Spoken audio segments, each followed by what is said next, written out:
in response to the continuing impact of COVID-19, extends the exemption to the open meetings law that provides that public bodies may meet to take actions without permitting in-person access to the meetings, and authorizes the meetings to be held remotely by conference call, provided that the public has the ability to view or listen to the proceedings, and that the meetings are recorded and later transcribed.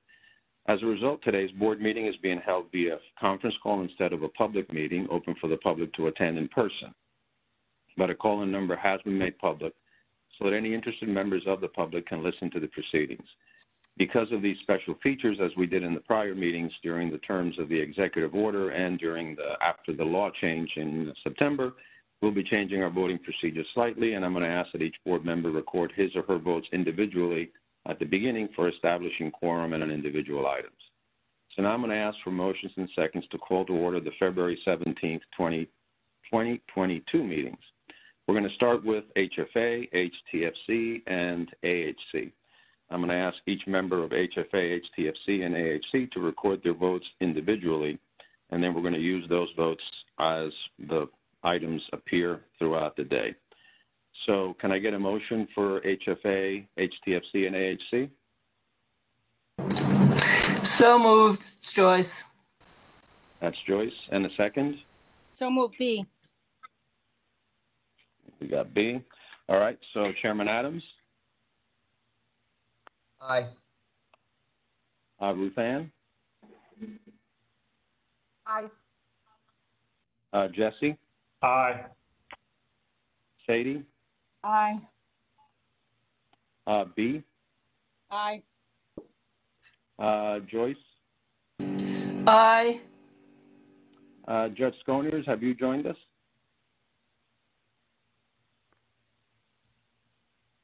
Let me give it a second for the mute. Okay, we'll loop back to Judge Sconiers, but HFA and HTFC and AHC are open. Now we're going to do Sunny May. Can I have a motion for Sunny May? So move.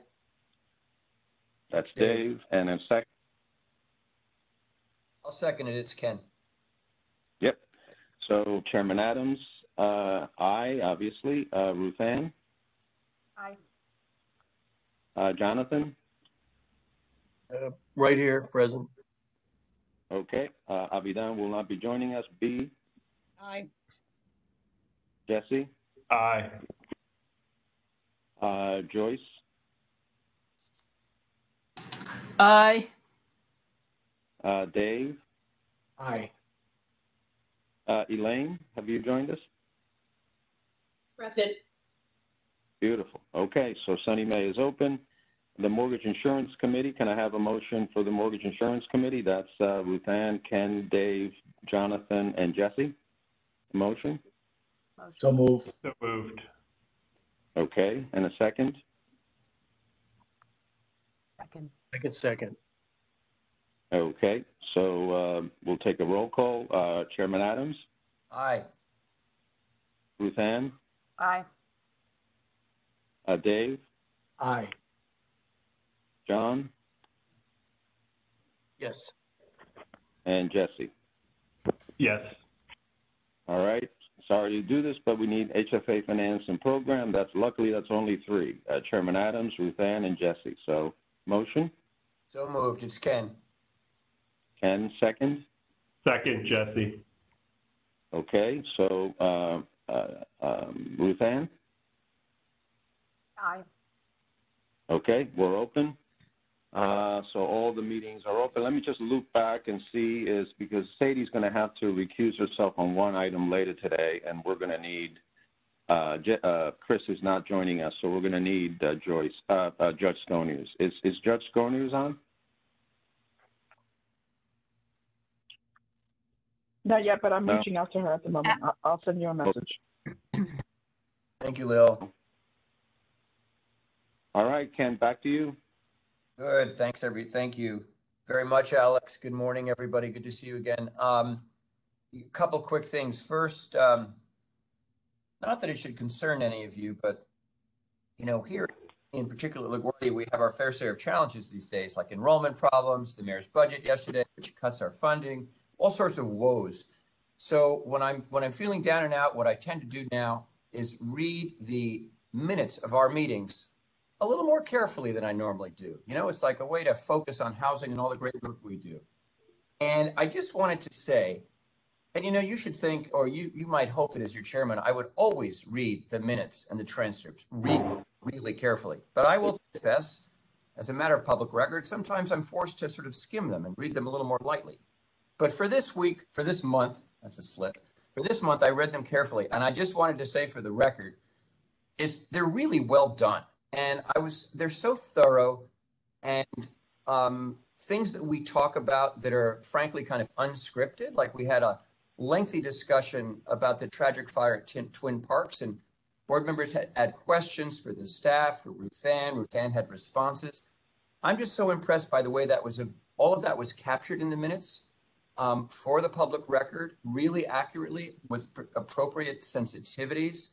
And no detail from our conversation a month ago was left unrecorded in those minutes. And so to the staff, Ruth Ann, I don't even know who does that. And maybe you could tell us, but I just wanted to be, you know, this is a little, as my daughters would say, they accuse me of, you know, they're in their 20s and they've accused me of being really meta here.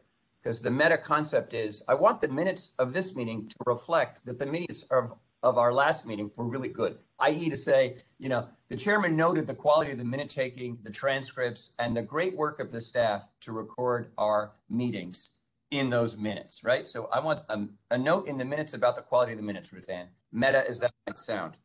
The second thing is just in advance to congratulate Ruth Ann and the team, because I felt like when I looked at the materials for today, we were actually going back to our core business. We have a lot of excellent projects all across the state this month.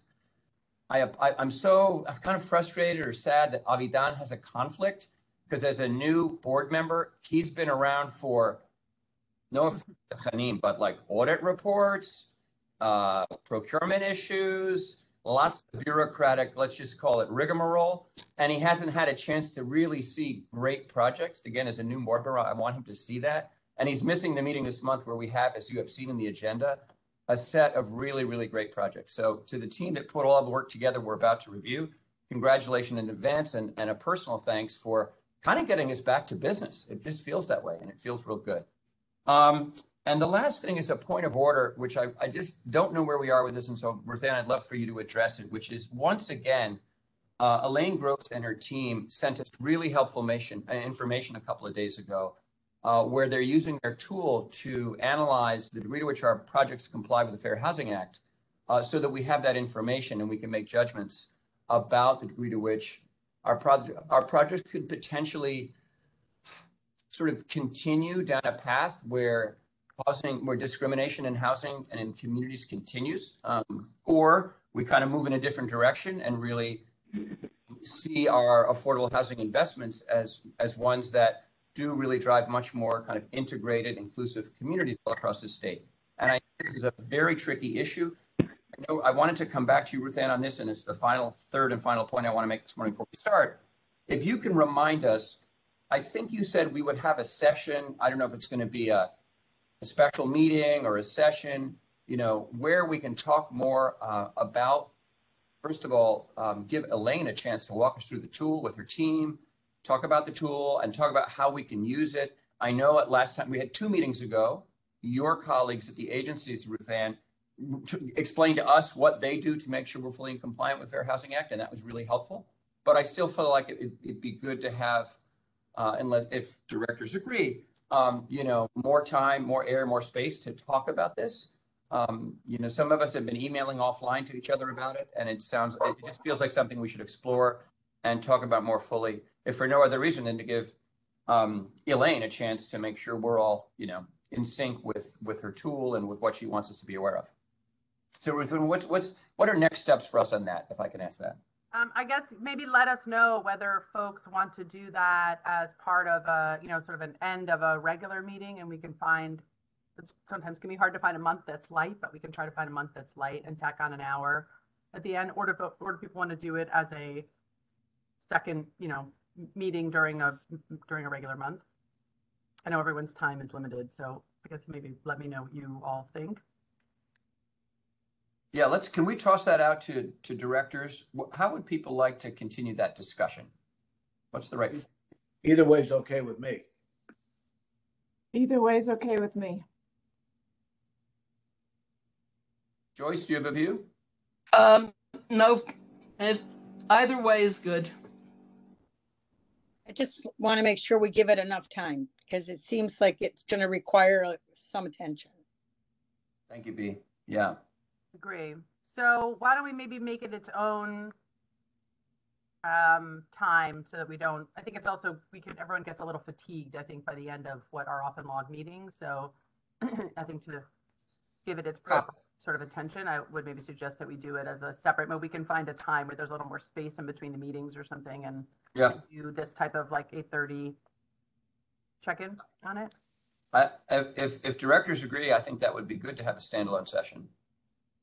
Okay, we can work on that. I would also just ask Elaine. I think, Elaine, maybe you're not totally sure that I'm also on the board. So when you send stuff to the board, can you also send it to me? Because I don't get any of your information. And then also my staff doesn't have the benefit of it either. So if you could just make sure when you're sending that to the board that you include me on that distribution, that would be great.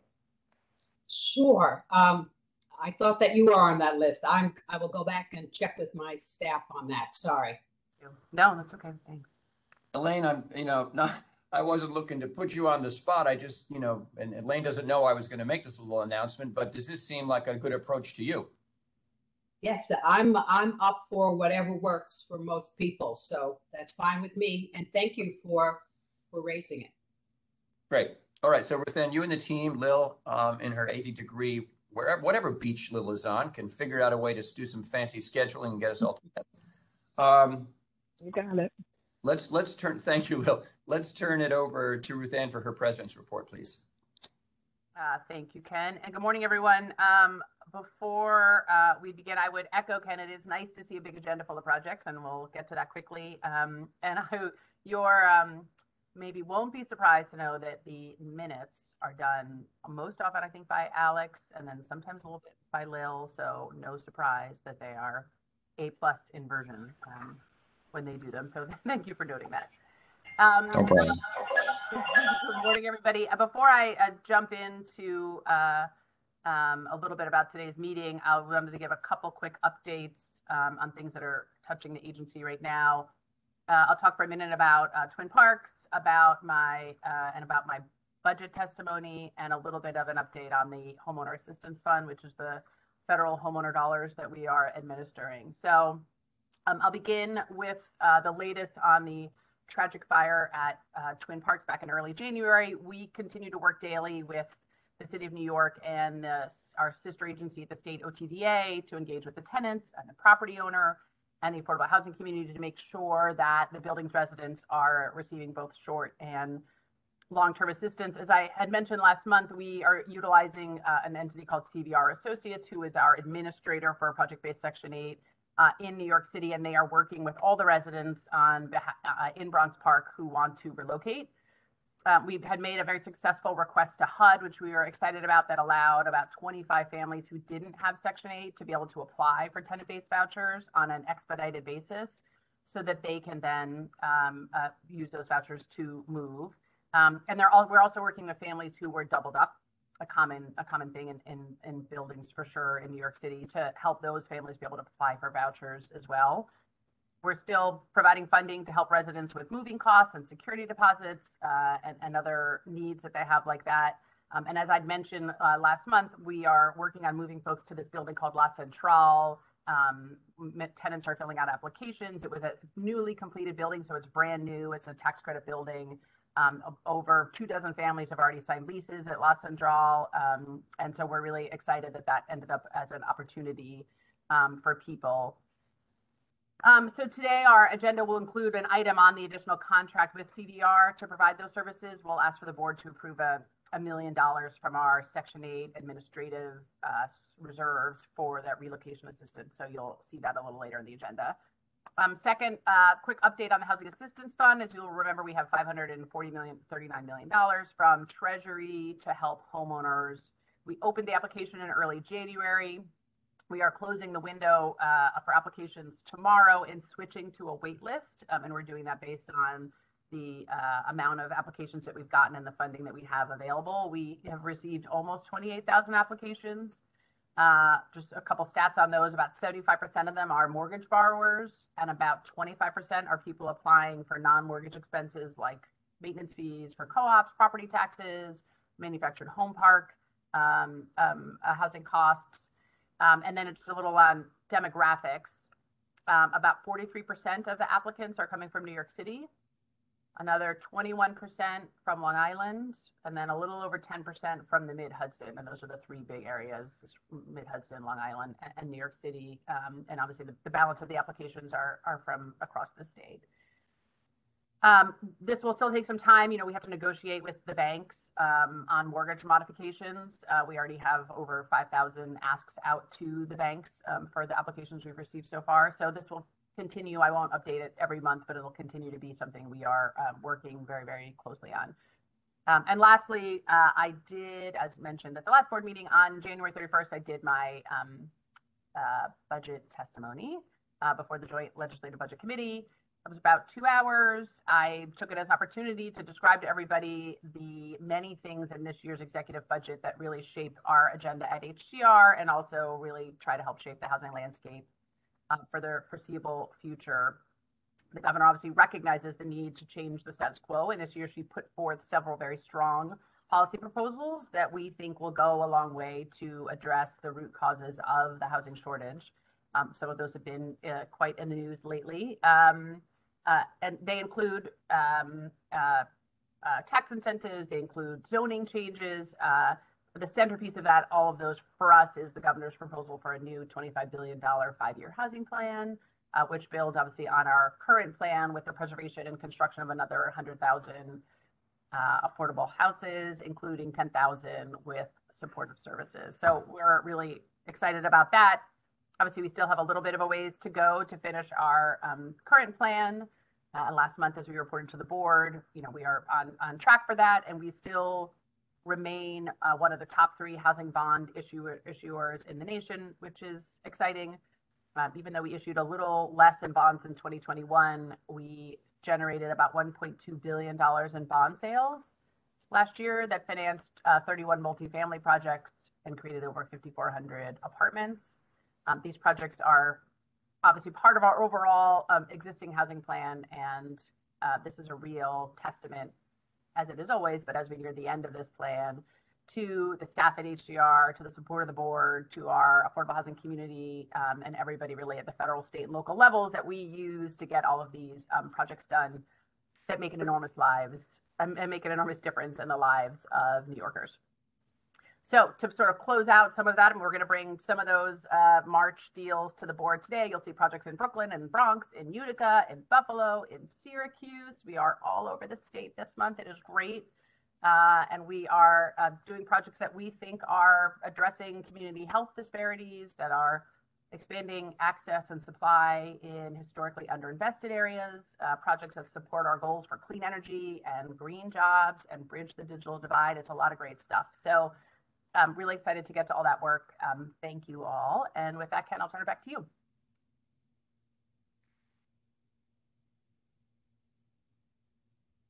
You're on mute.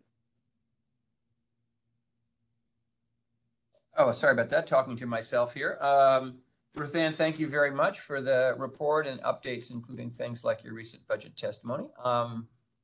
Good luck with all of that as the governor's proposal makes its way through the hearing process and ultimately, if Jesse Elzick has its way, into adoption by the legislature by April 1st. So let's move forward with our agenda. I'm sorry because I have too many windows open here, and I'm not gonna tee Alex up the way he wants me to. The first item we have is a transcript of the meetings that we held back in January, on the 27th of January. And they'll be deemed approved absent corrections from members or directors, notwithstanding my praise to the authors. Does anyone have any corrections, suggestions for the minutes? Hearing none, we will move to the items requiring a mortgage insurance committee Sunny May Board Action HFA. Oh, wait, Mr. Chairman. I thought you were going to take a vote on that. I was not at the meeting, so I think I should abstain if there is a vote. I don't know if you're doing votes on the minute, approving the minutes or not. No, You asked for comments, but you didn't take a vote. Yeah, thank you, John. And sorry that you missed the meeting last month. We missed you as we had some, a lot of items on that agenda as well. But I don't believe we vote on the minutes, Alex, right? Okay. Correct, we do not. So that's just a sort of a procedural item, John. But now we're going to go to things that are, again, relevant to the Mortgage Insurance Committee, the Sunny May Board, HFA Finance and Program Committee, and the HFA members themselves, all HFA board members. So these combined, the way Alex a few years ago managed to just combine these projects with multiple rules all into one action. So item number 2, resolutions of the Sunny May Mortgage Insurance Committee and Sunny May Board recommending and approving 100% mortgage insurance on a $20 million HFA permanent first mortgage loan for Andrews Avenue South Senior Residences. This is a terrific project in the West Bronx on Andrews Avenue in Bronx County. With it be resolutions of the HFA Finance and Program Committee and HFA members recommending and authorizing financing approval of $48,915,000 at a maximum fixed rate or variable rate, tax exempt or taxable bonds, whatever works out to be most cost effective, and an amount not to exceed $1.8 million in HFA subsidy funds. And this all again for this project on Andrews Avenue called Andrews Avenue South Senior Residences. Mike, do you want to, good morning. I understand you will present this and then Julie will do the HFA. All 6 of the items on the Sunny May agenda this morning are HFA items. So I will be brief. Andrews Avenue comprises the construction of 118 all low-income senior units, including 37 supportive housing units. There is a Section 8 HAP contract covering all of the units, and support services will be provided by the Volunteers of America pursuant to an ESHI award from the New York State Department of Health. There will be no rent supplements because it's a Section 8 project. The insured loan amount is $169,500 per unit, which equals 25% of the project's total cost of $687,000 per unit. And the project would break even with a 12% pro forma vacancy rate or a 17% pro forma increase in operating expenses. Thank you. Mike, thanks. Alex, do we also at this time hear from Julie from HFA? Yes, Julie will present now for HFA. Great. Good morning, Julie. Good morning, everyone. Good morning. I'm pleased to present Andrews Avenue South, which is located in the Morris Heights neighborhood of the Bronx in New York. The project reaches several of the agency's goals, including providing senior housing, integrated supportive housing, preventing and ending homelessness. It's also an exciting example of our financing a project fully developed, owned, and managed by a not-for-profit developer and service provider. The developer is Volunteers of America, which is a national not-for-profit. They've been developing housing and serving families at risk of homelessness for nearly 40 years. They currently provide services to 3,300 residents in 15 properties across New York City. Incidentally, this includes a very similar senior building just 1 block away from this site that was financed by HPD and HDC in 2019. The development team shared with us that for that 122-unit building, the sponsor received over 26,000 applications, which is just a real indicator of the demand and the need for this type of housing in this community. So this is the Morris Heights neighborhood. The site is mid-block. It has been operating as a parking lot in an otherwise entirely residential area, so this will be a really nice infill.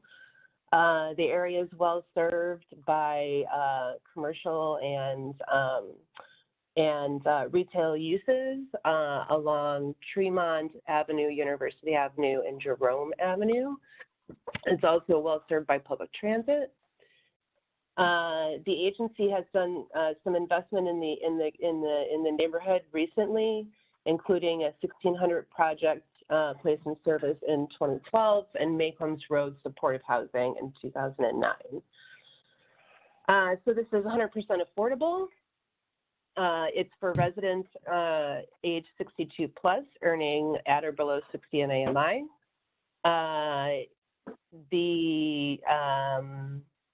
The project includes 37 units set aside for the formerly homeless, referred from New York City, HRA, and Volunteers of America will provide services under contract with New York State OMH through the eShite program. Building amenities include a community room, landscaped rear yard, free Wi-Fi for all the tenants, rooftop terrace, and 24/7 front desk security. The project's designed to meet enterprise-green communities, Energy Star and NYSERDA. With that, I am happy to take any questions about this project. Thank you. Great, thank you very much, Julie. Questions for Julie on Andrews Avenue South? I thought we were going to get a big thumbs up, Julie, from Joyce for what looks like a solar array on the roof in the renderings. But I don't know, Joyce didn't look at the picture, I guess. That is correct. I didn't mention, but there are solar panels on the roof. You know, it's 100% affordable. It's a big project. It's on a piece of vacant land, all new construction, 60% or lower of AMI, and VOA, as I think people know, has a really strong track record of building supportive housing. So to me, this is just a win-win. And I'm sympathetic, as you might remember, because I used to work in the neighborhood when I was at Bronx Community College and know the area pretty well. A question, Julie, this is not within boundaries of the Jerome Avenue rezoning that was passed by the city council last year, right? It's close. My guess is it's close to the rezoning area, but not in it. That's correct. That's correct. It's not so far off, but it's in a residential area.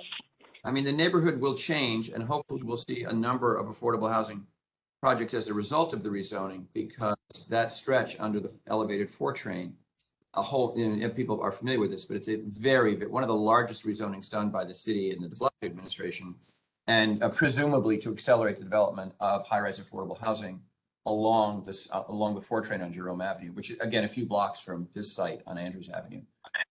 I think, Julie, my suspicion is you'll be bringing us, we've seen one already, but you'll probably be bringing us more projects in the area. Ken? Absolutely. In fact, you'll hear one later today from me in the area. You see? Someone, was that Joyce? No, that was Elaine. Oh, hi, Elaine. Good morning. I noticed the solar and we thought that was fantastic as well. So I wonder if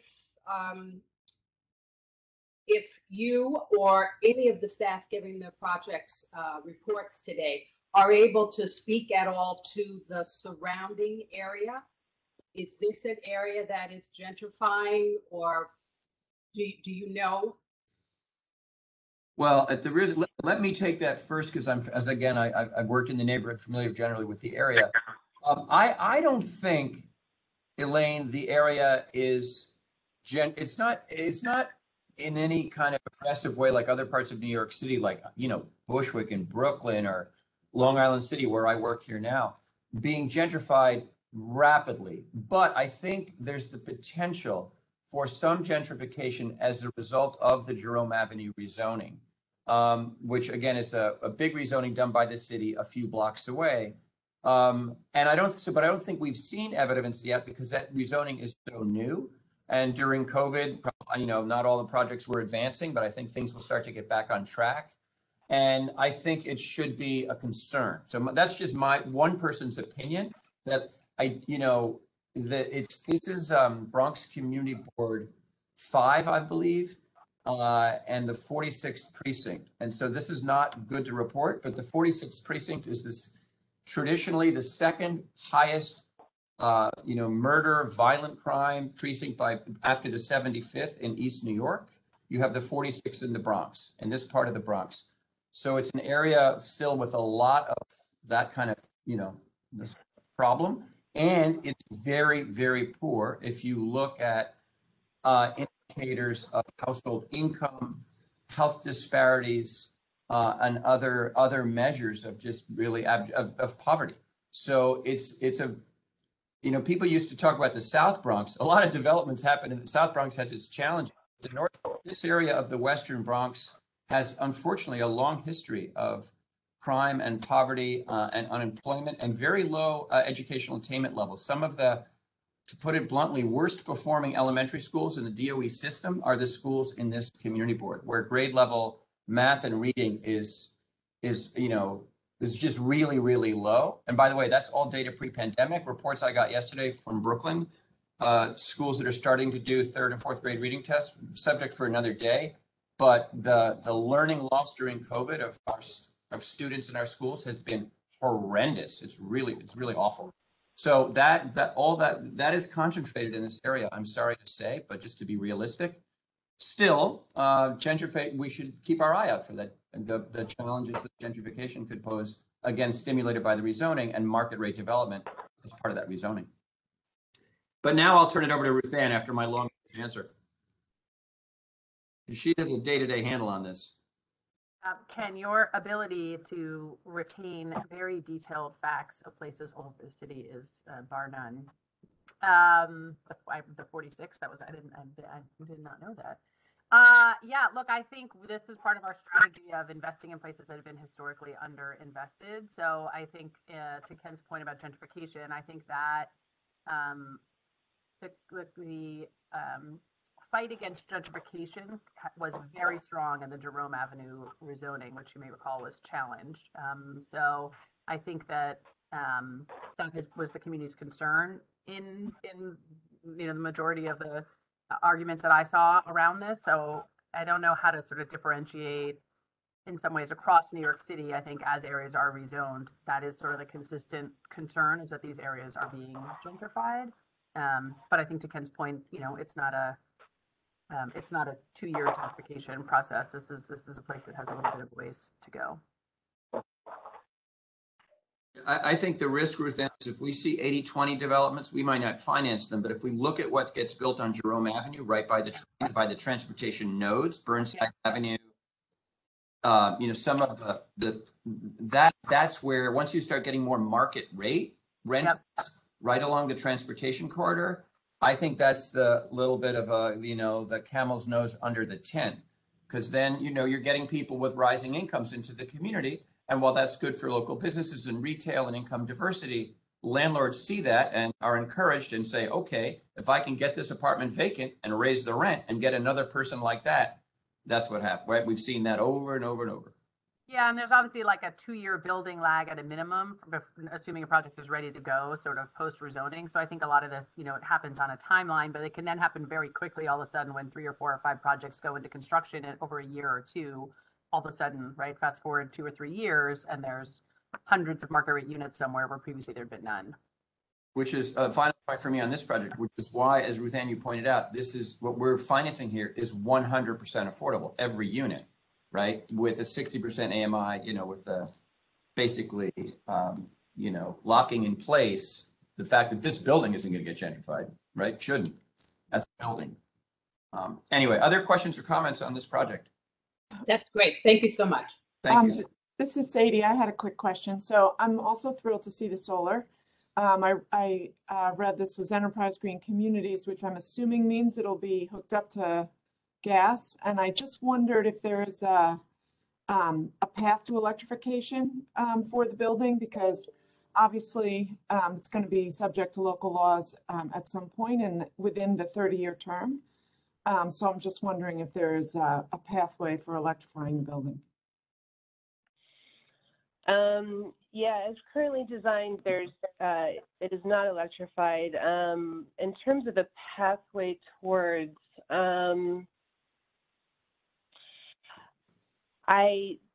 don't know of any specific agency financed pathway at this juncture. And not to say that that might not change in the future, but at this time, the project is not being designed or spec'd to be fully electric. This is another, maybe a topic for another day, but you know, the movement around the state to limit fossil fuel consumption in new construction, right, in new residential.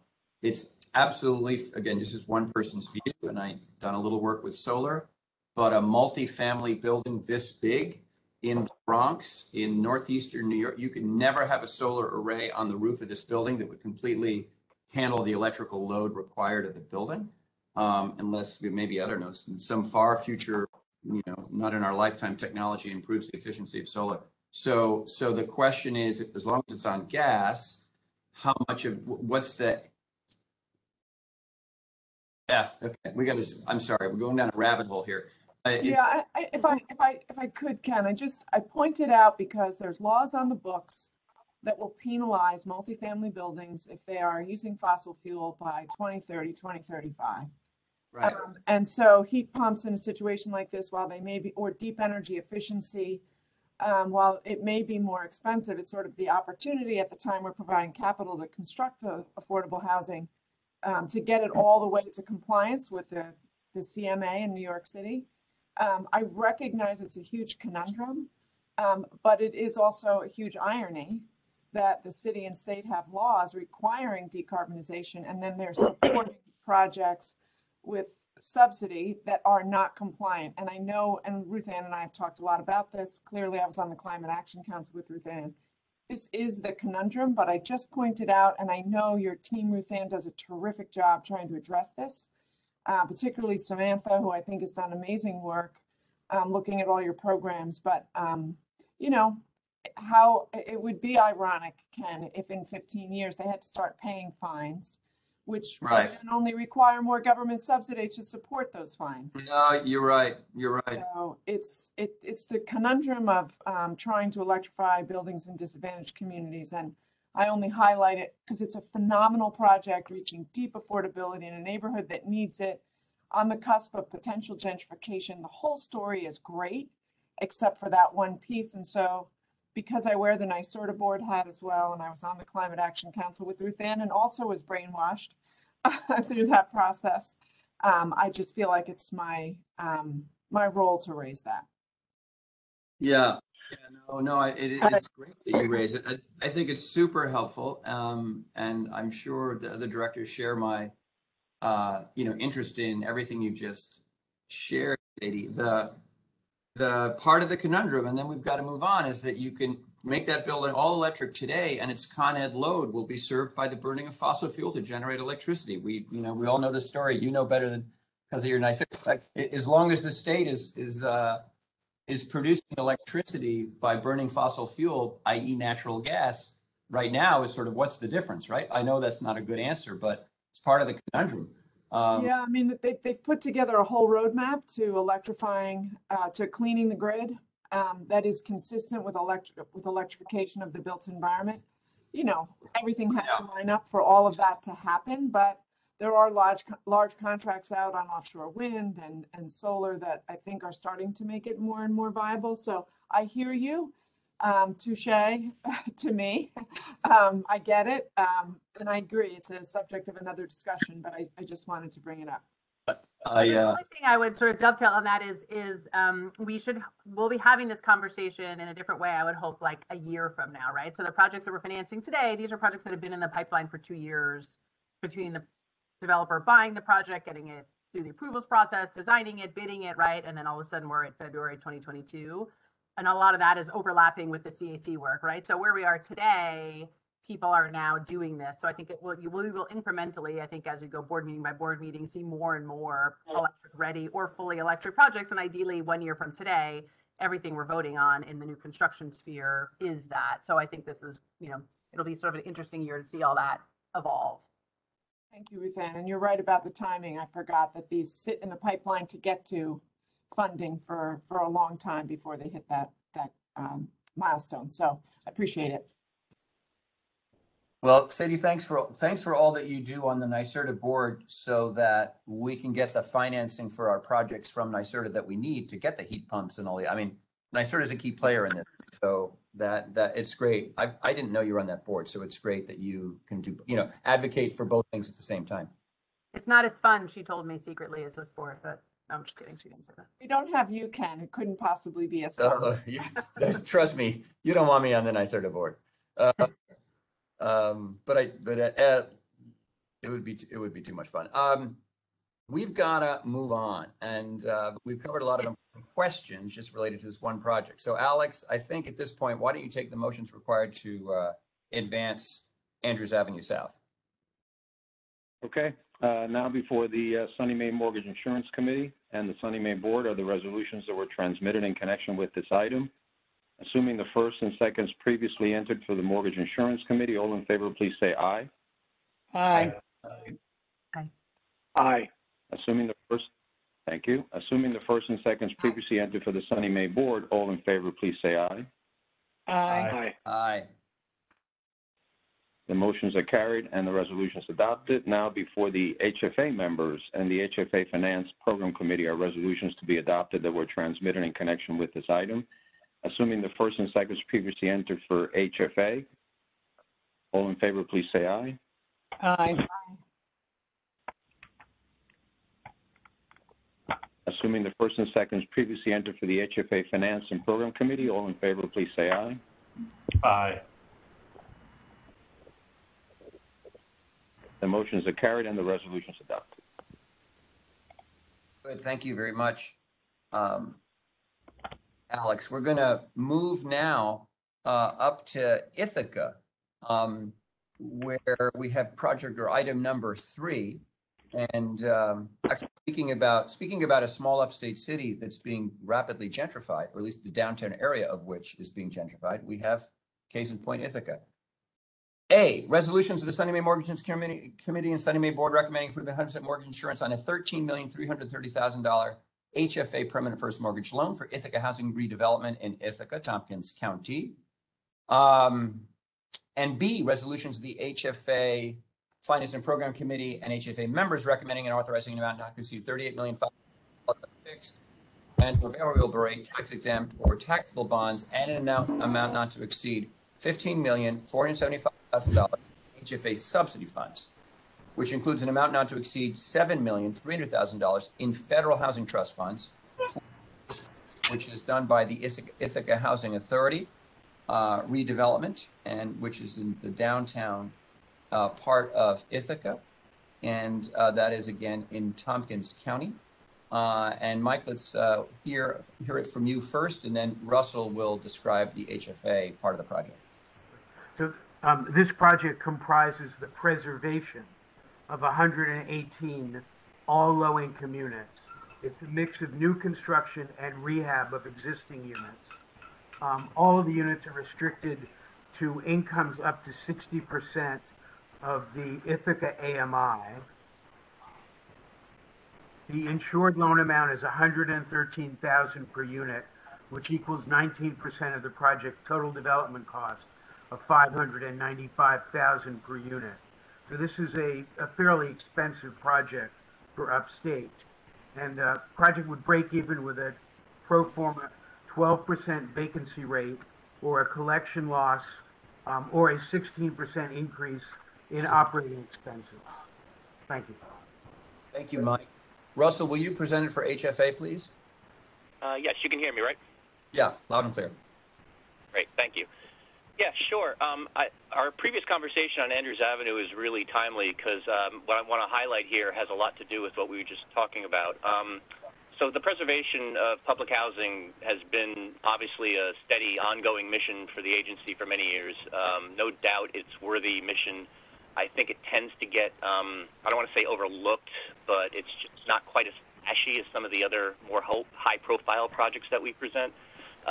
So I'm kind of excited that I can tell you that the very first recipient of our new Clean Energy Incentive Program Award, program that we're rolling out with our NYSERDA partners, is going to be going to a public housing project, this one, Ithaca Housing Authority Redevelopment.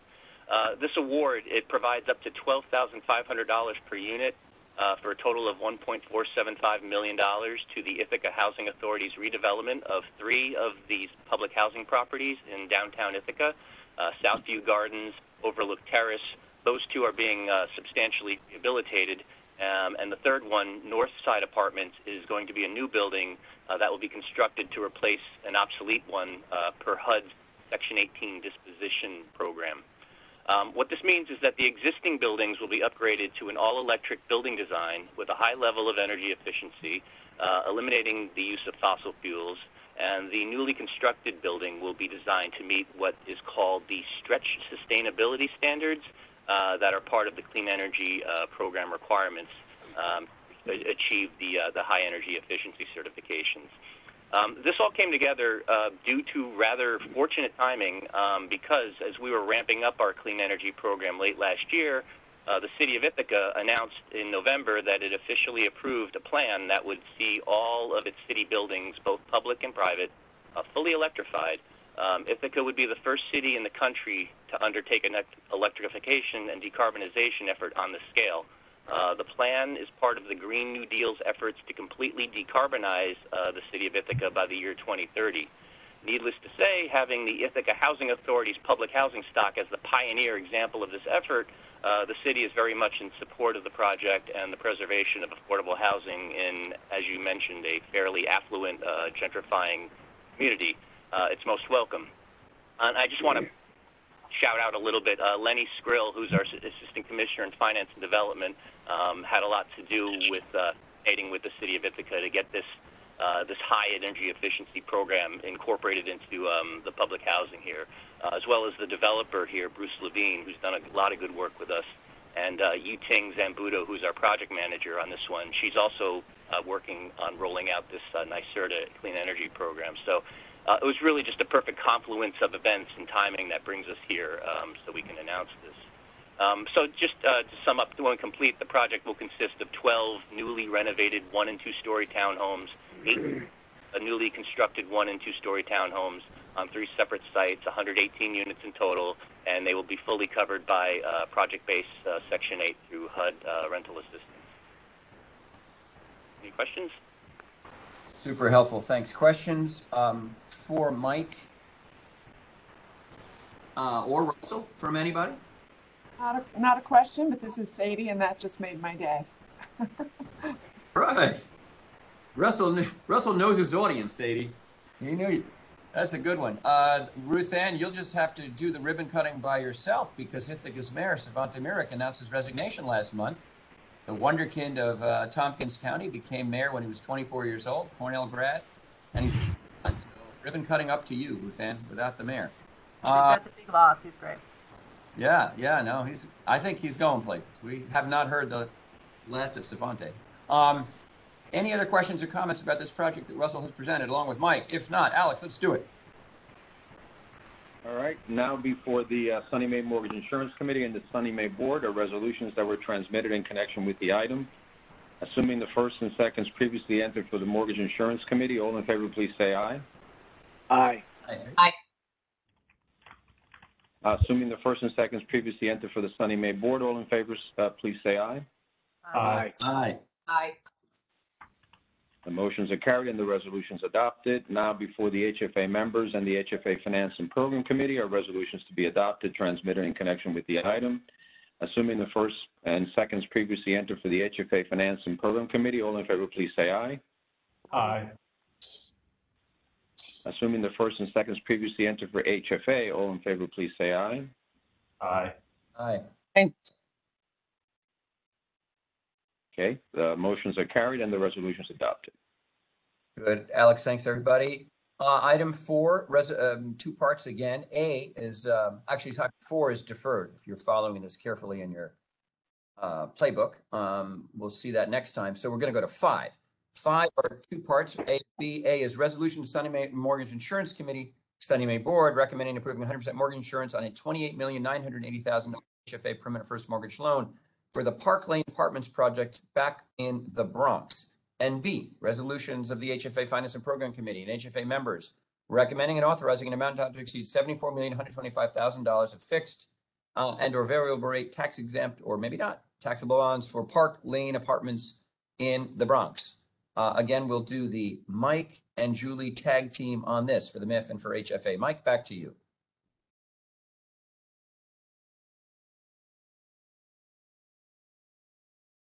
Mike, we can't hear you. Sorry. The Parklane Apartments comprises the new construction of 154 all low-income units, of which 47 will be supportive housing units. There's a project-based Section 8 HAP contract for all of the units. Self-help community services will provide support services. There will be no rent subsidies because it is a Section 8 project.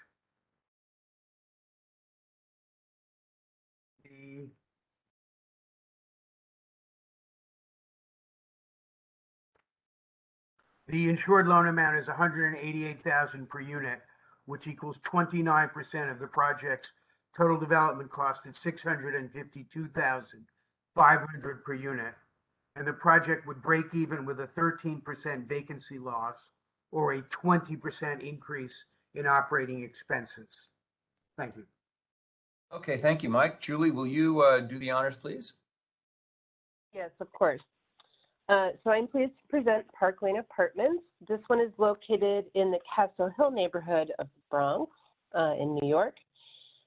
This one reaches several of our priorities and goals, including providing affordable senior housing, integrated supportive housing, preventing and ending homelessness, and supporting local community renewal and revitalization efforts.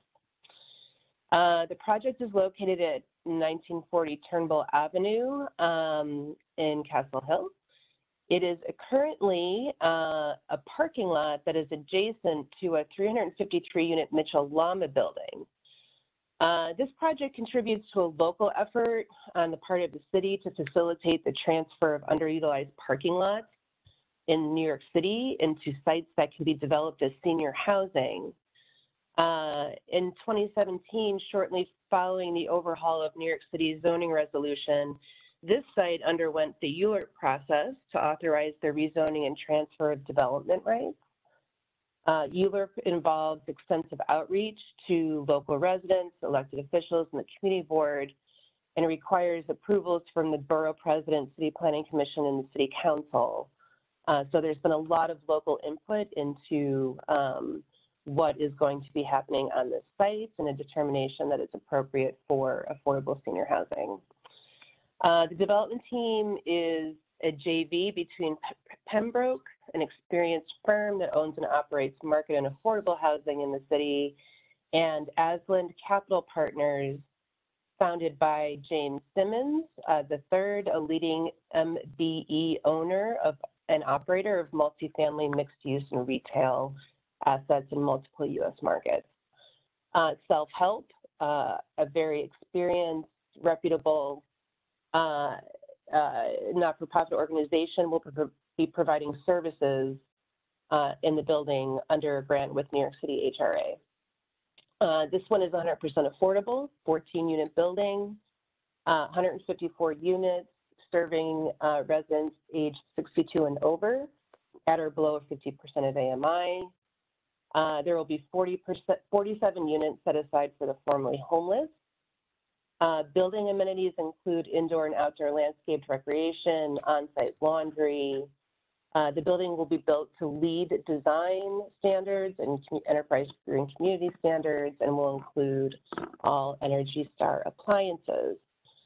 The neighborhood, the surrounding area is primarily residential with some high-rise, mid-rise garden apartments and townhouse stock. The site is really well located directly across from a retail plaza that includes 2 supermarkets and retailers such as Old Navy and Marshalls and other local retailers. The area is served well by the 6 train and at least 8 bus lines. The agency has recently invested in the neighborhood with River Park Towers, placed in service in 2012, and Macombs Road Housing with 48 units placed in service in 2009. So I'm, with that, happy to take any questions about those projects. Thanks, Julie. Thanks, Mike. Any questions from directors for Julie and Mike about Parklane Apartments? Well, hearing none, Alex, let's make it happen. Okay, now before the Sunny Mae Mortgage Insurance Committee and the Sunny Mae Board are resolutions that were transmitted in connection with the item. Assuming the first and seconds previously entered for the committee, all in favor, please say aye. Aye. Aye. Assuming the first and seconds previously entered for the Sunny Mae Board, all in favor, please say aye. Aye. Aye. The motions are carried and the resolution adopted. Now before the HFA members and the HFA Finance and Program Committee are resolutions to be adopted transmitted in connection with this item. Assuming the first and seconds previously entered for the Finance Committee, all in favor, please say aye. Aye. Assuming the first and seconds previously entered for HFA, all in favor, please say aye. Aye. Aye. The motions are carried and the resolution adopted. Thank you very much, Alex. Thanks, everyone. Item 6 has been deferred. It's like 4. Here comes 7. A, B, and C. 3 parts to this. A is a resolution of the Sunny Mae Mortgage Insurance Committee approving 100% mortgage insurance on a $3,400,000 HFA permanent forced mortgage loan for the Whitney Neighborhood Apartments in Buffalo. And B, resolutions of the HFA Finance and Program Committee and HFA members recommending authorizing an annual amount not to exceed $23,685,000 of fixed and or variable rate, tax exempt or taxable bonds, whatever makes sense, and an amount not to exceed $3,417,068 in subsidy funds from HFA for Whitney Neighborhood Apartments, again in Buffalo, Erie County. C, part C of this, a resolution of the Housing Trust Fund Corporation approving Homes for Working Families funds in an amount not to exceed $4 million for this project. Again, the Whitney Neighborhood Apartments in Buffalo. Mike is going to present it for the Mortgage Insurance Fund, and we'll go back to Russell, who will cover for HFA and HTFC. Mike, back to you. This project comprises the preservation and rehabilitation of 135 all low-income units, including 21 supportive housing units for formerly homeless veterans. There is a project-based Section 8 HAP contract covering all of the units.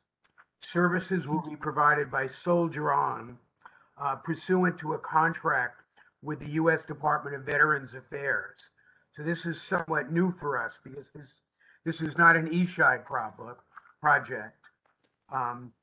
We haven't seen the U.S. Department of Veterans Affairs funding services in the past. It's being developed by Redevelopment, a very experienced developer of affordable housing. The insured loan amount is only $25,000 per unit, which equals 9% of the project's total development cost of $290,000 per unit. And the project would break even with an 11% vacancy rate or an 8% increase in operating expenses. Thank you. Thanks, Mike. Russell? Sure. So yeah, Whitney Apartments. This is the acquisition and substantial rehabilitation of 10 buildings. These are 3- and 4-story buildings within about a 2-block radius in what is called the West Village Historic District of Buffalo. It's just north of the downtown area. These are old buildings. They were originally built in the late 19th century and early 20th century.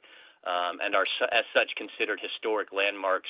8 of them are under the National Register's historic designation, and then 2 of them are within the City of Buffalo's historic designation. So obviously these buildings have seen a lot of wear and tear over the years. The proposed scope of work is substantial at $152,000 per unit. Also, the required need to preserve historic elements in keeping with the historical designations, is an additional cost and something that needs to be taken into account when they're rehabilitating these buildings. The neighborhood, a little bit about that itself, is predominantly a residential community with an older housing stock, obviously, 1 to 4 family dwellings mostly. The neighborhood is generally considered a working class neighborhood, though recently there has been an increase in market value of the properties, similar to the properties of this project, with an increasing amount of renovation that's resulting in some rent increases in the area and sales prices that are exceeding the city's median sales price, which is about $115,000. Some of these buildings are going in as upwards of $158,000 to almost $300,000. So here, as an approach to help stabilize some of the housing stock and preserve affordability, Wind Development submitted a proposal to the agency to acquire 10 of these buildings in a joint venture with Soldier On, as Mike Friedman had noted. Soldier On, the nonprofit organization. And Wind and Soldier will set aside 21 of the project's 135 units for this purpose to help support services for veterans who are homeless or at risk of homelessness. The neighborhood has good public transportation via the NFTA buses throughout the neighborhood. Street improvements have been made on Niagara Street, which is sort of the main commercial artery of the area. There is a lot of shopping, medical, local retailers on Niagara Street, city services, and then large employers are just to the south in downtown Buffalo. The agency has invested heavily in areas around this one, including some Mitchell-Lama projects, Shoreline 1 and 2, the Lakeview Family and Senior Housing, and the Mariner Tower, just to name a few. Affordable housing is in high demand at this project. All 135 units have had a historic less than 5% vacancy, and all 135 units will be assisted by project-based Section 8 HUD assistance that limits resident payments of rent to 30% of their income. There's currently a waiting list of over 300 households for these units. And then the project will also leverage some state and federal historic tax credits, being that it's an historic designation, in addition to our HCR financing. And with an addition of a 40-year regulatory agreement, we will be able to preserve the affordability of these buildings for 40 years and extend their useful life through substantial renovation and some sustainable measures. Energy efficiency will exceed the agency's minimum requirements for this type of property by at least 10%. Thanks. Russell, thanks very much. Questions for Russell or Mike on this item, number 7 here in Buffalo? If not, let's make it happen. Thank you very much, Mike and Russell. I'll turn it over to Alex. You might be on mute. Or you just...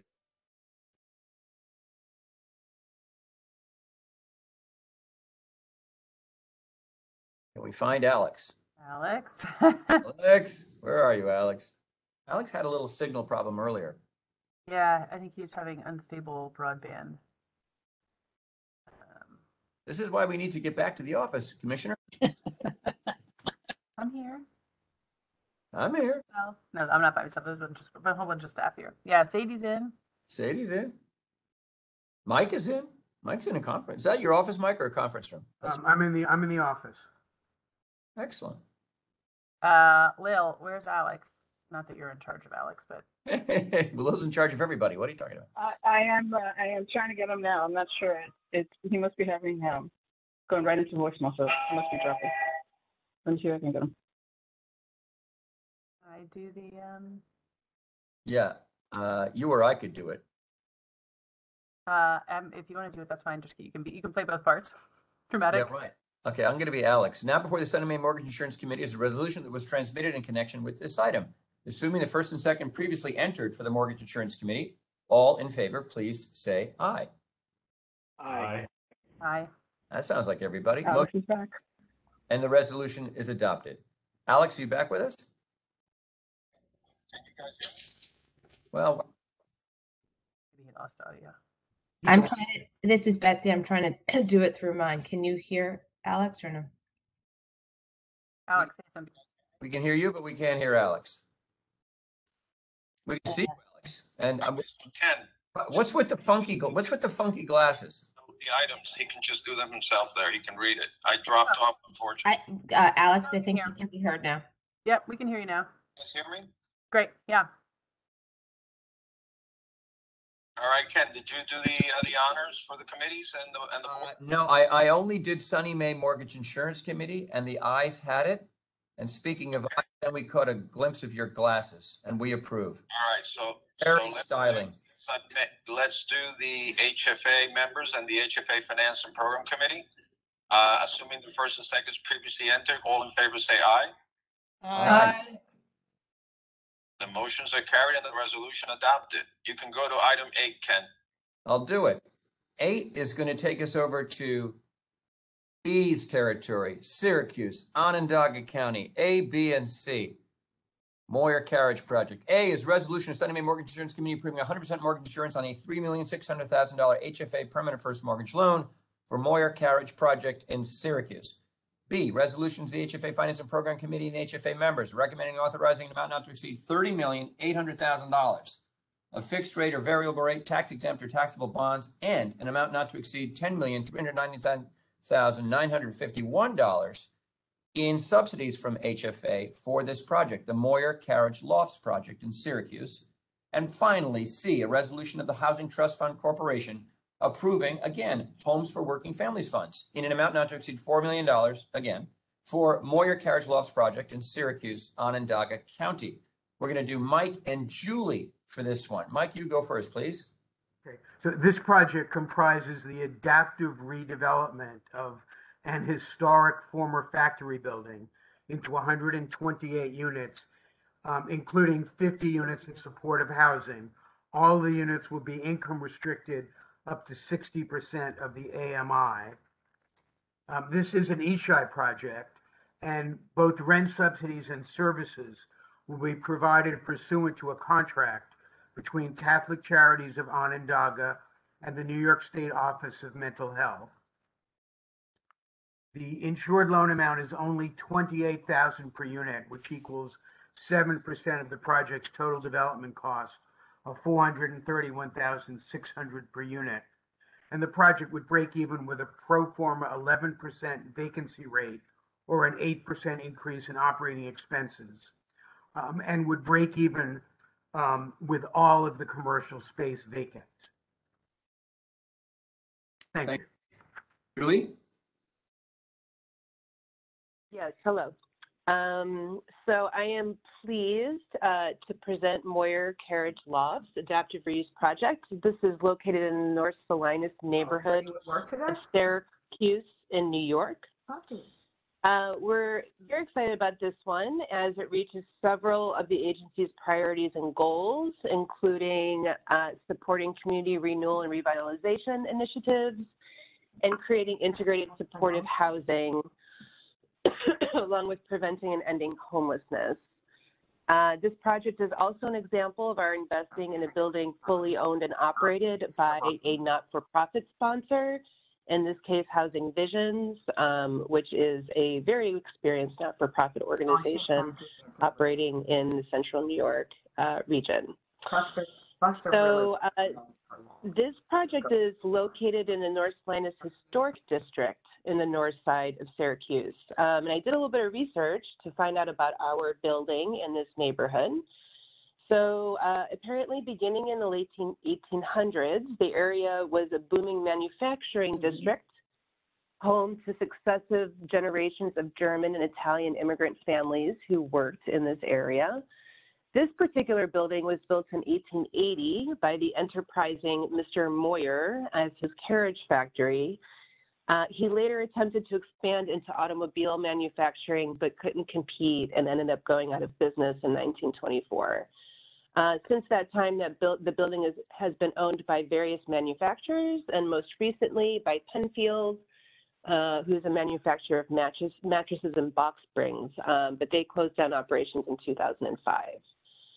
I would also note that the historic district in our building is located quite close to the planned I-81 highway redesign project. And this is a significant redesign of the highway. The idea is to replace a portion that currently sort of cuts right through the neighborhoods and replace it with a community grid and boulevards at grade level. So, you know, everyone expects that the impact of this project will be tremendously positive for reconnecting neighborhoods. It will also likely have an impact on the local housing market and development market in general as this neighborhood opens up. So this project is really a very exciting opportunity to preserve both the historic legacy of the area and to provide truly affordable housing and services to local residents while we're supporting the governor's larger initiative around the I-81 initiative.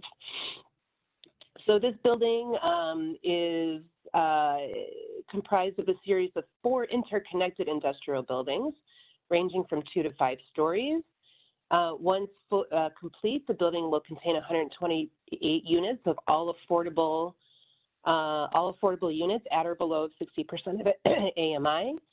There will be a set aside of supportive units that are serviced by Catholic Charities through OMH, and there will also be 12 units set aside for survivors of domestic violence.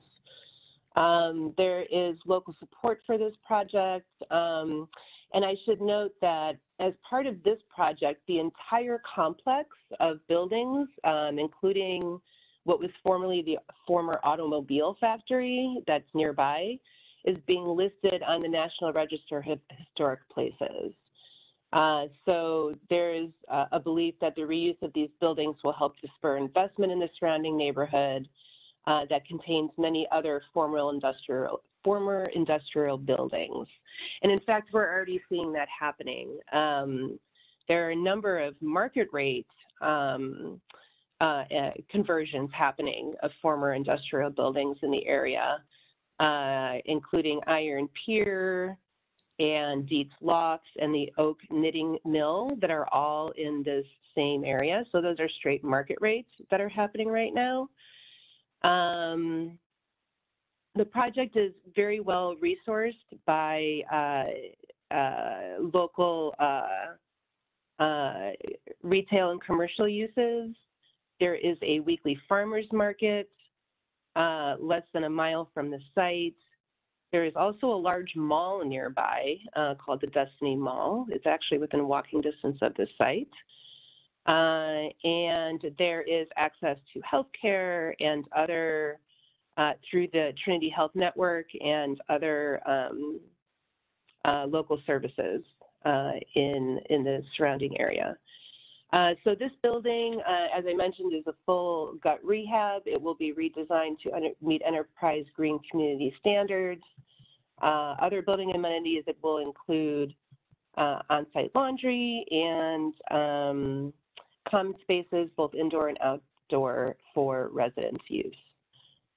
So with that, I will conclude my comments and open up for any questions. Thank you, Julie. Any question for Julie, or going back to the MIF for Mike on Moyer Carriage Lofts in Syracuse? No, this is a great project, but the question we all have is, are they going to continue to keep the house on top of the building? Because it is a whimsical landmark. I know. I'm really curious about that too. And actually, I didn't get a chance to ask my staff if they knew anything about it. But I'm also very curious about that house. So the house is there to cover machinery that services the freight elevator in that building. Oh, that's what it's for. Yeah. Okay. But we all love looking at it, and it's a whimsical landmark in our community. So I was just curious. Next time I see Mike or somebody from Housing Visions, I'm going to ask. Yeah, we can try to find out too. I actually noticed it last night and didn't get a chance to ask my staff if they knew. I hope they keep it. I have both a compliment and a question. First of all, you really give me such a sense of an area that I know nothing about. So you did a great job. My question is, it seems that, and this is true all over, manufacturing is very difficult to continue, even though we have some vibrant manufacturing on Long Island. They like to remind us, don't forget us, we're doing well. And I'm wondering if one of the things you get to learn about is the economy from the standpoint of the jobs, and I don't know if there's some group in the area that's trying to keep alive manufacturing, let's say, or whatever the industries might be. Is that something that you come across as well? You know, I know that a lot of the work that's being done in this neighborhood, you know, it is engaging all the local, stakeholders, including whatever existing manufacturing remains. I am not sure about like any designated manufacturing districts that are being maintained. We can research and find that out. But from my research here, it's been primarily about how to leverage these historic resources into adaptive reuse, by and large, especially in this neighborhood in particular. So, Elaine, if I could just add a little bit, this neighborhood is very near the Destiny USA Mall, which is one of the most visited malls in the United States. And that whole district is also part of the potential development of the Syracuse waterfront, which is Onondaga Lake and the Inner Harbor. And the idea of creating a major entertainment district in that area, aquariums, I mean, there's lots of big ideas around how to develop that area, particularly the waterfront, which is very close to this facility.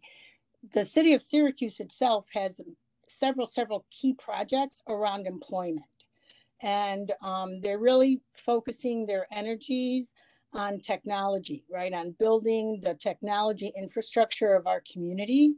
And the city just announced a huge 5G facility in the heart of one of our poorest neighborhoods, more to the south. So there is a strategy that is citywide, not just specific to this neighborhood. Great, thank you. Good to know even more sort of just general context. You started out, with a very helpful presentation of the context, Julie, and now we even know so much more thanks to B, of course. If there are any further questions or comments about the carriage lofts and in Syracuse, let's ask Alex. If Alex, hopefully you're connected and the audio is okay, you can take the votes, please. Okay. Can you hear me? Yes. All right. Now before the Sunny Mae Mortgage Insurance Committee is a resolution that was transmitted in connection with this item, assuming the first and seconds previously entered for the Mortgage Insurance Committee. All in favor, please say aye. Aye. Aye. Motion is carried. The resolution adopted. Now before the HFA members and the HFA Finance Committee are resolutions to be adopted transmitted in connection with this item. Assuming the first and seconds previously entered for HFA and the Finance Committee. All in favor, please say aye. Aye. Aye. All right. Then this also needs to be approved by the Housing Trust Fund, the $4 million grant. So assuming the first and seconds previously entered for HTFC. All in favor, please say aye. Aye. Aye. The motion is carried and the resolution adopted. And let me go back prior item when we had the little snafu, that also had an HTFC subsidy loan for $4 million, and we didn't pick up a vote for HTFC there. So if I could just ask the HTFC board members to signify by saying aye their approval for the Whitney neighborhoods. All in favor, please say aye. Aye. Okay, I assume that's unanimous, and that got approved. So Ken, we're on to item 9. 9 is that we're going to go back for the third time today to the Bronx. A, B, and C. Item 9. A, resolutions of the Sunny Mae Mortgage Insurance Committee, Sunny Mae Board recommending and approving 100% mortgage insurance on a $17,600,000 HFA permanent first mortgage loan for Baez Place in the Bronx. And then B, resolutions of the HFA Finance and Program Committee and HFA members recommending and authorizing finance approval of $56,055,000 in maximum fixed rate and or variable rate, tax exempt or taxable bonds, and an amount not to exceed $9,741,137 in HFA subsidy funds for this project called Baez Place in the Bronx. Finally, C, we need some help here from HTFC, a resolution of the Housing Trust Fund Corporation authorizing an amount not to exceed $2,500,000 in Homes for Working Families funds for this project, Baez Place in the Bronx. We're going to do the Mike and Julie tag team one more time. Mike, back to you. So this project comprises the construction of 154 low and moderate income units. About 90% of the units will be affordable up to 60% of the AMI, and about 10% will be affordable up to 80% of the AMI. This is an Empire State Supportive Housing Initiative project, and there'll be a contract between Community Access and the New York State Office of Mental Health. The ESHI rent subsidies comprise 55% of the project's total income and pay virtually 100% of the project's debt service after operating expenses. The insured loan amount is $114,000 per unit, which equals 21% of the project's total development cost of $550,000 per unit.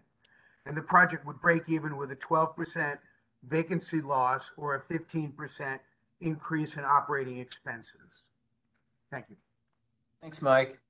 Julie, why don't you walk us through it from your point of view?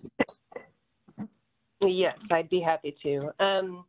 So it occurs to me that I'm bringing you 3 projects today, all in the Bronx, all 100% affordable, and all fully owned and operated by not-for-profit developers, which is really exciting, I think, and notable in that we know that not-for-profit ownership, strong not-for-profit ownership of housing stock in changing neighborhoods is one of the most important ways that we can help stabilize them and hedge against future displacement. So, and I wanted to note that all of these projects all involve partnership with HHAC through OTDA.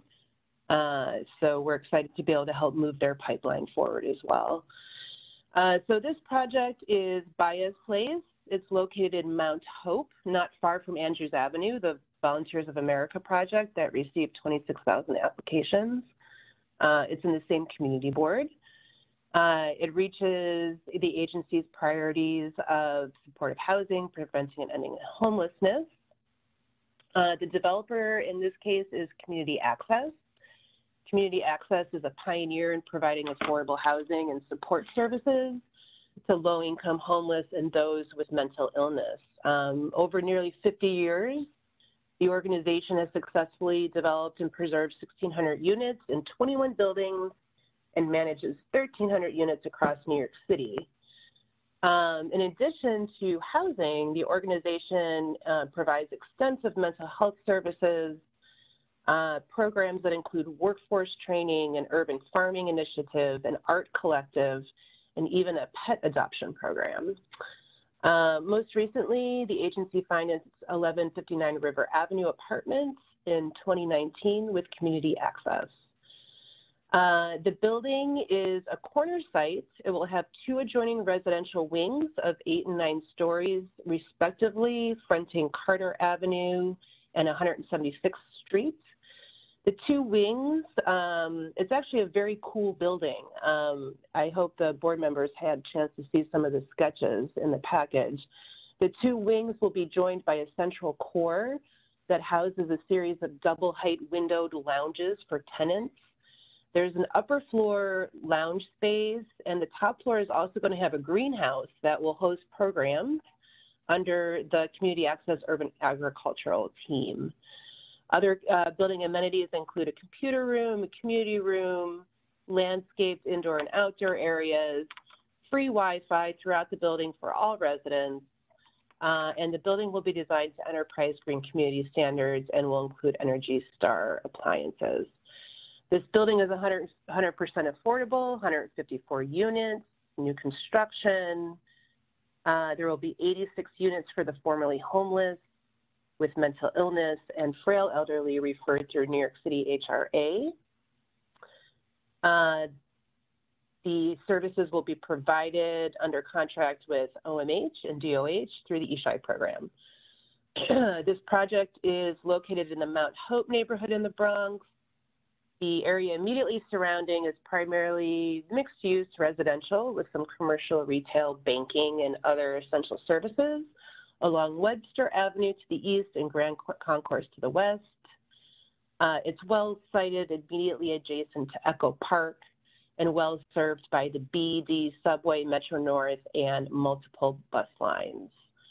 And with that, I'll conclude my comments and open for any questions. Are there any questions or comments, observations for Julie or for Mike?